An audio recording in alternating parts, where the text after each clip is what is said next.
presented by Aryan Recording.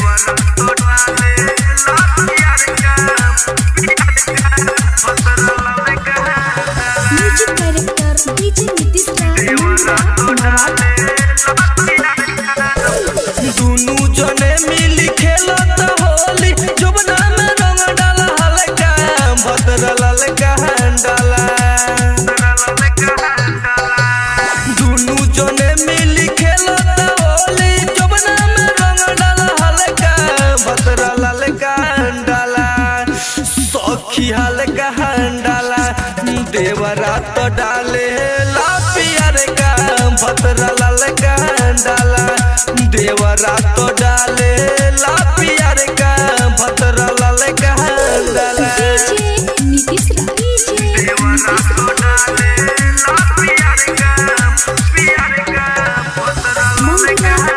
Presented by Aryan Recording.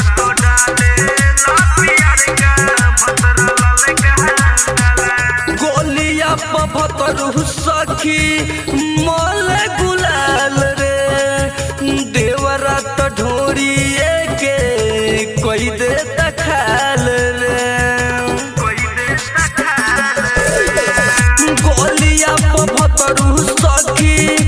मोल गुलाल रे देवरा तो ढोरिए के कोई दे रखाल रे ये सखी जो बरन सटावे पिचकारी भद्रा तो आगे डाल देवरा पछाड़ी भद्रा तो आगे डाले देवरा पछाड़ी डाले जबरदस्ती करे लवसती माने न हमरो हल्का रंग हल्का डाला सखी हल्का डाला देवरा तो डाले ला पियर का भद्र ललका डाला देवरा तो डाले ला पियर का भद्र ललका डाला डीजे नीतीश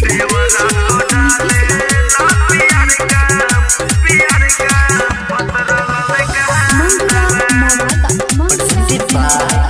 Aryan Recording.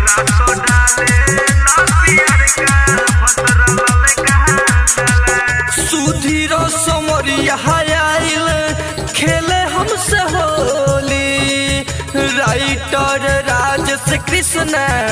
भरजान चोली सुधीर समरिया आइल खेले हमसे होली राइटर राजेश कृष्ण भरजान चोली राजन सिकल के भोर बाल्टी पानी मोले विकासवा जो बनवे के कहानी मोले विकासवा जो बनवे के कहानी पूरा बदन पर पराता है सखी हानि करता डाला का रंग हल्का डाला सखी ललका डाला देवरा तो डाले ला पियर का भद्र ललका डाला देवरा तो डालो ता पियर का भद्र ललका डाला Recording by Aryan Digital Recording Studio, Amwa Damar.